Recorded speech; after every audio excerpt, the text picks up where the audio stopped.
Kembali, dan kali ini kita akan membahas mengenai materi confusing word ya. Jadi kita akan bahas hari ini adalah confusing word. Confusing word ini adalah materi yang membahas tentang kata-kata yang sering dianggap membingungkan. Kenapa? Karena memiliki beberapa kemiripan walaupun dia sebenarnya sangat berbeda ya. Nah, sebelum kita bahas lebih jauh mengenai confusing word, jangan lupa untuk di like dan di subscribe, dan jika memang memiliki banyak manfaat boleh di share ya kan. Nah, jadi kita bisa saling berbagi manfaat ya, berbagi ilmu. Oke, confusing word, kita mulai dari yang pertama. Nah, sebenarnya sebelum kita bahas lebih jauh lagi, confusing word ini sebetulnya luas ya. Nah, luas sekali. Namun nanti kita akan batasi dia pada dua lingkup utama. Yang pertama adalah membahas tentang transitive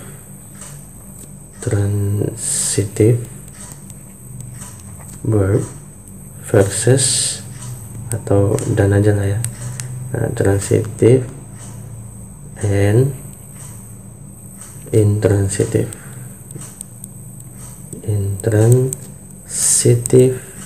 verb. Jadi ada nanti sebagian kata kerja yang masuk ke dalam golongan transitif dan ada yang masuk di golongan intransitif. Nah, sebenarnya perbedaannya cukup jelas ya, bahwa kalau dia transitive verb ya, jadi kalau dia transitive verb ini adalah verb yang membutuhkan objek. Yang pertama, dia diikuti oleh objek.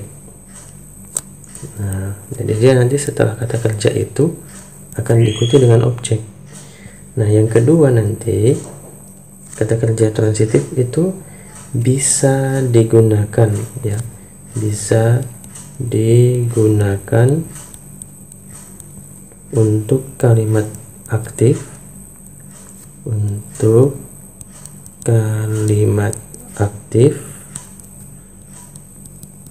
dan pasif. Nah, karena dia memiliki objek sehingga nanti dia bisa digunakan untuk kalimat aktif dan pasif. Nah, kemudian bentuk-bentuknya, nah ini dia yang penting ya. Nah, salah satunya adalah kata kerja lay. Jadi ada apa namanya, ada beberapa singkatan ya, ada liris dan laras kalau salah gitu ya. Jadi kalau yang ini dia nanti masuk di laras ya, masuk di kategori laras. Nah, jadi ini adalah singkatan untuk kata lay, kemudian raise dan set ya. Nah, jadi ini adalah kata kerja yang masuk kategori transitif. Nanti ada pastinya saingannya yang intransitif, tapi kita coba bahas yang ini dulu ya. Jadi lay, raise dan set itu yang harus kita kenali pertama bentuk kata kerja keduanya. Lay, bentuk kata kerjanya adalah laid. Raise, bentuk kata kerja keduanya adalah raised. Kemudian kalau set, tetap set. Kemudian bentuk ketiganya dia juga laid. Kemudian ini bentuk ketiganya juga raised. Yang ini bentuknya tetap set ya. Kemudian bentuk ing-nya ini menjadi laying. Yang ini menjadi raising. Dan ini menjadi setting. Nah, ini bentuknya yang harus kita kenali dulu ya. Nah, sekarang kita coba bahas bagian yang keduanya. Tadi kan udah yang transitif tuh. Jadi yang transitif ini udah kita bahas ya, udah selesai. Nah, sekarang kita bahas yang bagian keduanya, intransitif. In itu berarti negatif biasanya. Kalau dia satu kata ditambahi imbuhan in atau an, itu cenderung membentuk makna negatif atau berlawanan. Jadi kalau transitif dia bisa diubah atau memiliki objek ya, dan diubah menjadi aktif ke pasif. Di intransitif ini pastinya kebalikannya ya. Jadi nanti di sini yang pertama ya harus diingat, dia tidak diikuti objek, tidak diikuti objek. Jadi kalau diikuti objek, diikuti apa? Biasanya diikuti oleh preposisi ya, preposition lah ya, misalnya in, on, at, by, between. Nah itu preposisi ya. Nah kemudian diikuti dengan benda atau diikuti dengan tempatnya di mana. Nah gitu. Yang kedua, karena dia tidak diikuti objek, maka dia hanya bisa digunakan dalam kalimat atau yang maknanya aktif ya. Nah jadi kalau dia dibuat ke pasif nggak bisa ya, tidak bisa. Jadi bentuknya apa saja? Nah ini dia di sini. Jadi kalau tadi di transitif itu ada namanya laras, kalau di intransitif ada namanya liris. Nah liris ini juga singkatannya saya dapat dari kawannya kan. Jadi untuk kata kerja lie, rise, dan sit. Nah jadi bentuk keduanya untuk kata lie ini adalah lay. Nah ini kita perlu berhati-hati ya, karena lay ini nanti bisa jadi agak mirip bentuknya dengan kata lay yang di transitif, tapi nanti ada bedanya. Bedanya jelas memang sih, ini kata kerja pertama, sedangkan kalau di sini dia kata kerja kedua.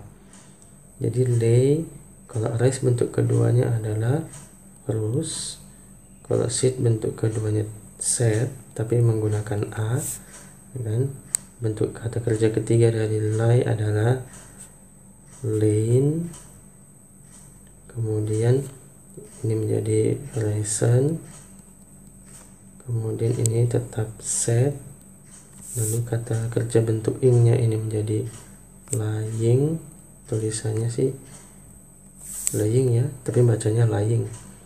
Yang ini menjadi rising, dan yang ini menjadi sitting.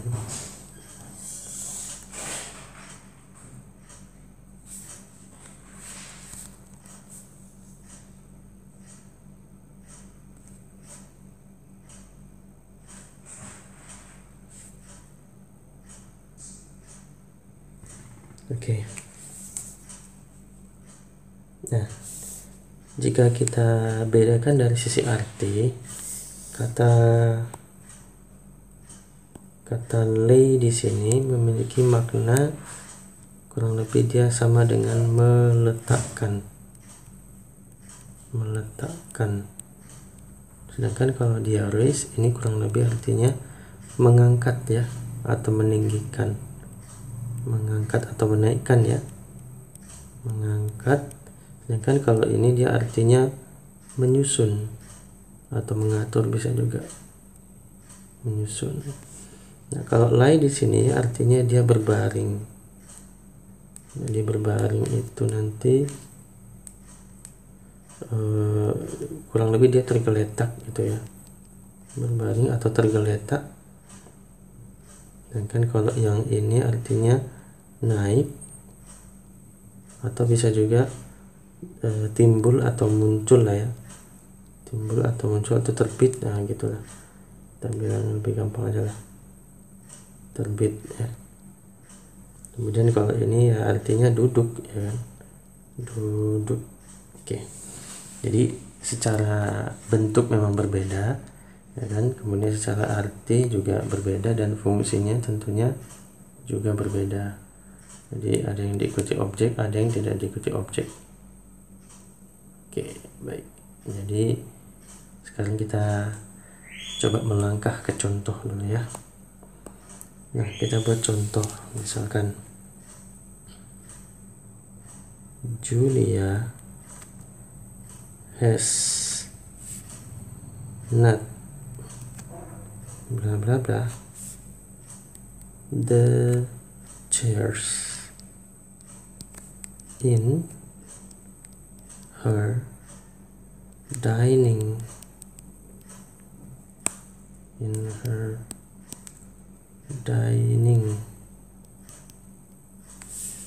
room. Oke, kita buat pilihan A, set. Pilihan B, sit. Pilihan C, set. Pilihan D, set. Nah, oke. Kalau kita lihat di sini kata kuncinya pertama setelah titik-titik kita punya kata chairs ya. Chairs ini kan objek ya.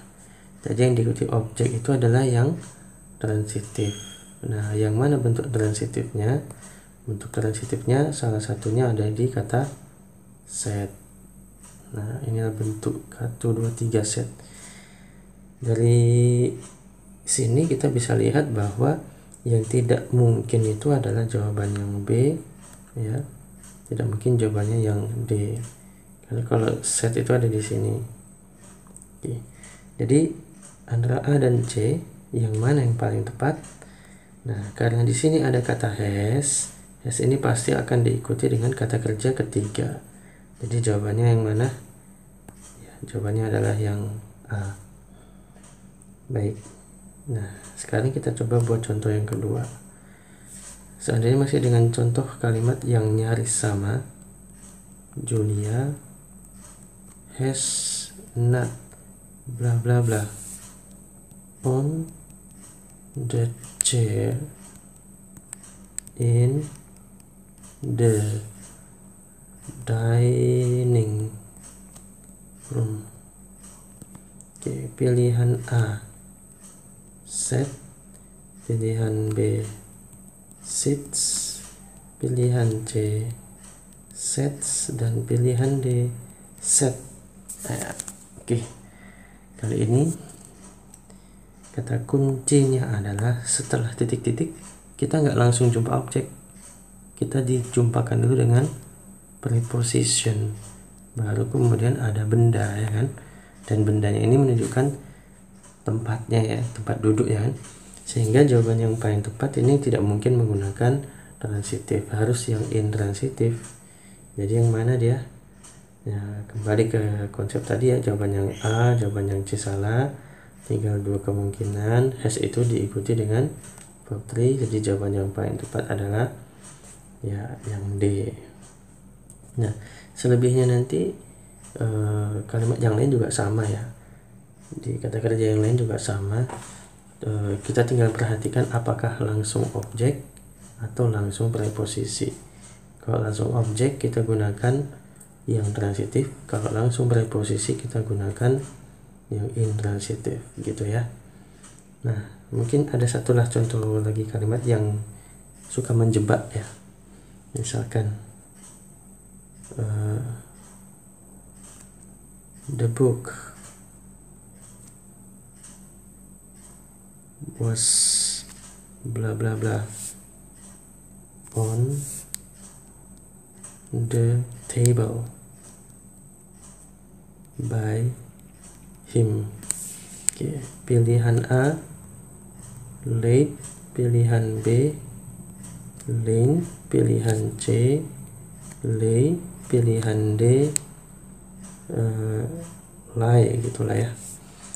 Baik, kita perhatikan ini seolah-olah ya, setelah titik-titik dia langsung preposisi, padahal ini tidak begitu cara melihatnya ya. Kenapa? Karena di sini ada to be dan di sini ada by diikuti dengan objek, menandakan bahwa kalimat ini adalah kalimat pasif. Ini adalah kalimat pasif. Karena dia kalimat pasif, ingat tadi salah satu ciri transitif dan intransitif adalah di kata kerja transitif itu bisa aktif dan pasif. Sedangkan nanti di kalimat atau di kata kerja yang intransitif dia hanya bisa aktif. Jadi karena ini jelas kalimat pasif, kita tidak mungkin menggunakan yang intransitif. Meskipun setelahnya atau setelah titik-titik ada preposisi. Ya. Kenapa? Karena kan dalam kalimat pasif, kalau dia kalimat pasif itu kan objeknya menjadi subjek. Nah, jadi sudah tidak nampak lagi dia di situ objeknya karena dia sudah diubah menjadi subjek. Oke, jadi dalam pola ini sederhananya pokoknya karena ini kalimat pasif, kita tidak mungkin menggunakan yang intransitif. Kita harus menggunakan yang transitif, dan bentuk kata kerja ketiga kalimat pasif kan to be harus diikuti dengan verb 3 ya. Nah, mana kata kerja ketiganya? Late gitu. Nah, kalau masih bingung kita buat satu contoh lagi. Misalkan apa kita buat ya? The box has titik-titik onto the apa ya? Onto the, udahlah table aja lah ya, atau the stage by him. Nah, pilihan yang A has raised, pilihan B risen, pilihan C been raised, atau pilihan D been risen. Oke. Nah, lagi-lagi kalau nanti kita tidak fokus ya, kita bisa kejebak di sini nih. On itu preposition, pasti ya kan, pasti dia jawabannya intransitif. Nah, dia nggak ke situ juga, nggak sesederhana itulah ya. Nanti kita harus meneliti lagi apakah ini kalimatnya aktif atau pasif. Nah, dalam kasus ini kita lagi-lagi sudah dijumpakan dengan by plus object. Kalau dia ada by plus object, berarti ini kalimatnya pasif ya. Ini kalimatnya kalimat pasif. Kalau kalimatnya pasif, ingat tadi kata kerja intransitif tidak mungkin digunakan di kalimat pasif. Jadi jawaban yang D, B ini salah. Nah, jadi jawaban yang paling tepat adalah yang C. Nah, saya rasa cukup lah ya. Jadi saya ulangi, penegasan yang transitif dengan intransitif adalah kalau di transitif pertama diikuti objek. Itu kalau kalimatnya aktif tapi ya, dan dia bisa digunakan pada kalimat aktif dan pasif.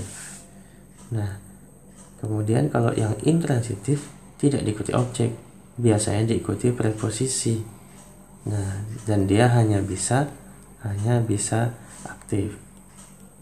Oke. Nah, sekarang kita coba masuk ke bagian yang kedua ya.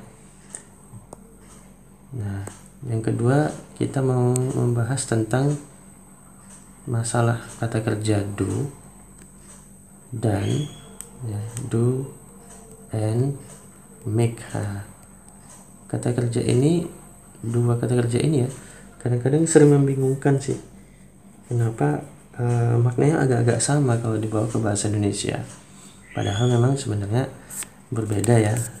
Perbedaannya ada di mana kalau kata kerja do ini secara umum dia memiliki arti melakukan ya,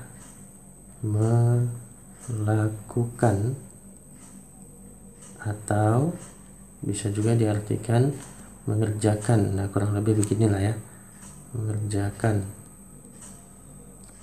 Jadi karena dia sifatnya atau artinya melakukan atau mengerjakan, maka objeknya cenderung pada sesuatu, ya, cenderung pada sesuatu yang dilakukan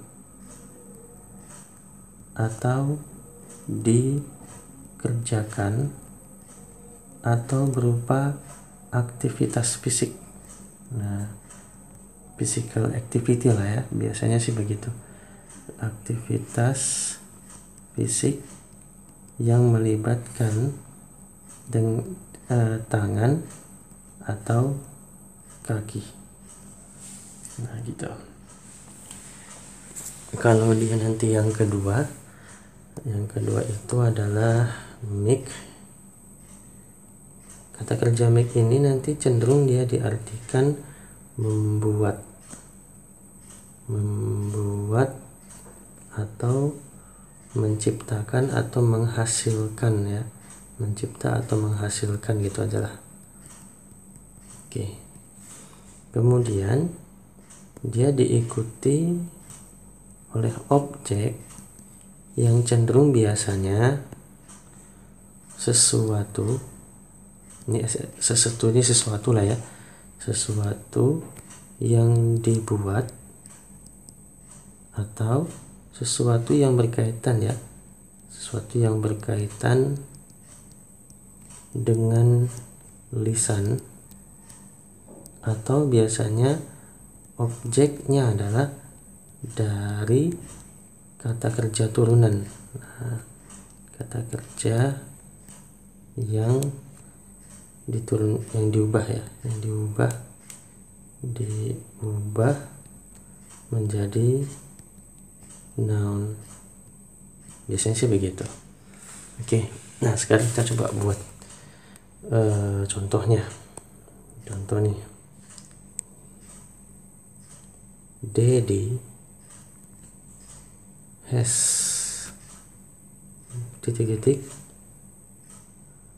an agreement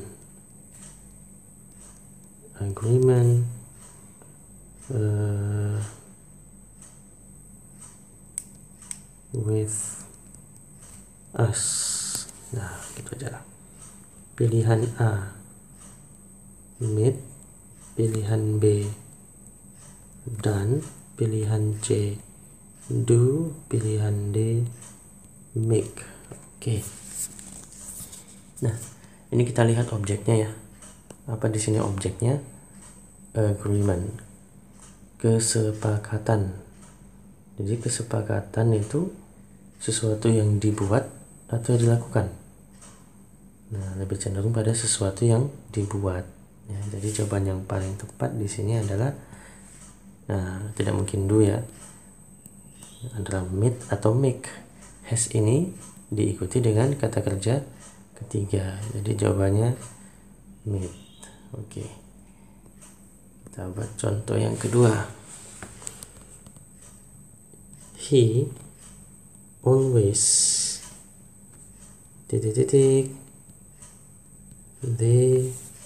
exercises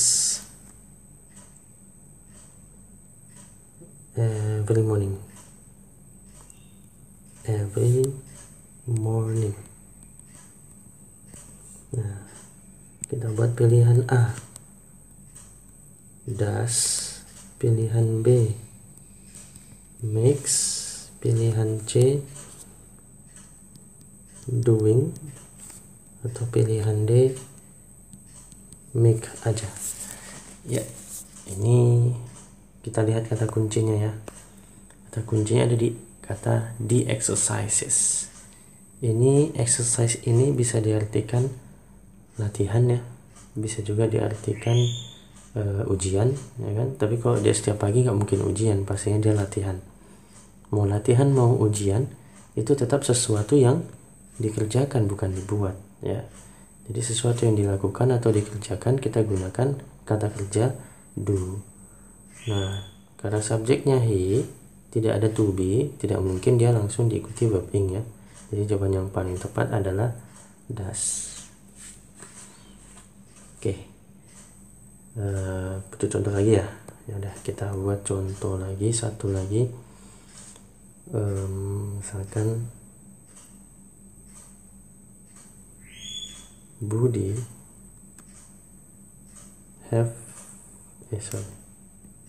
Budi will have finished his homework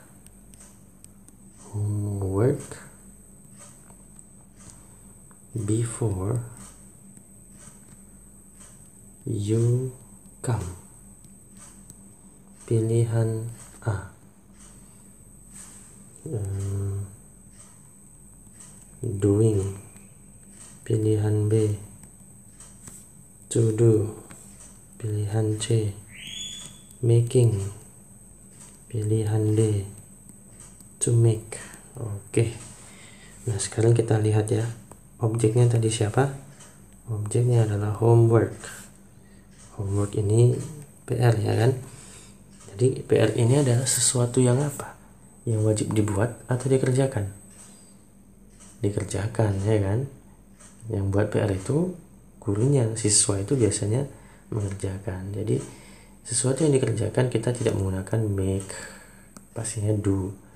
Jadi kata kerja finish termasuk salah satu yang setelahnya diikuti dengan jiran ya. Jadi jawabannya doing. Oke. Nah, saya rasa untuk dua hal utama yang saya janjikan tadi di materi yang ini sudah komplit ya. Cuman saya coba tambahin satu lagi deh. Ini enggak spesifik sih, cuman cenderung kadang-kadang kita suka bingung. Ini tambahan aja lah ya, ini tambahan. Kadang kita bingung tentang sometimes ya. Yang ketiga, kadang kita bingung sometimes plus apa and sometimes ya. Sometimes. Nah, kalau diartikan memang beda-beda tipis sih ya. Antara kadang-kadang dengan sewaktu-waktu itu beda tipis. Tapi saya coba fokus ke posisinya aja ya. Nah, kalau kita nanti menggunakan kata sometime pakai s ya kan. Ini bisa di awal subjek predikat atau dia di tengah subjek sometimes kemudian predikat atau verb lah ya. Biasanya sih verb atau predikat aja lah. Nah, namun kalau dia sometimes yang tanpa s itu biasanya di ujung. Jadi subjek, predikat, objek, sometime tanpa s ya. Nah, kalau kita butuh contoh kalimat, saya buatin deh. Ini contoh kalimatnya misalkan sometimes I use the car. I sometimes use the car. Atau I use the car sometime. Nah, kalau kita artiin sih kayaknya nggak jauh-jauh beda ya. Kadang-kadang saya menggunakan mobil itu. Saya kadang-kadang menggunakan mobil itu. Saya menggunakan mobil itu sewaktu-waktu. Hampir kayak kadang-kadang ya. Nah, namun ini sih masih pengenalan awal saja ya. Nanti kalau ada yang mau butuh lebih jelas mengenai sometimes dan sometimes ini, karena pertama sih nggak jarang muncul ya di soal USMPK instan ya. Namun kalau di soal TOEFL memang kadang-kadang bisa jadi muncul. Nah, kalau ada nanti yang mau spesifik membahas mengenai kata yang sometimes atau sometimes, ada lagi sebetulnya some spasi times ya kan. Nanti bolehlah dibuat di komen ya, biar nanti kita buatin video khusus membahas masalah confusing word yang lain selain yang dua utama tadi. Oke, jadi sepertinya ini aja dulu video kita hari ini. Mudah-mudahan ini bisa memberikan banyak manfaat. Nah, kita tutup aja deh pertemuan kali ini. Terima kasih. Jangan lupa untuk like dan subscribe. Dan jika video ini bermanfaat, silahkan di share ke kawan-kawan ya, karena kebermanfaatan itu yang paling penting sebenarnya. Oke, see you semuanya, terima kasih.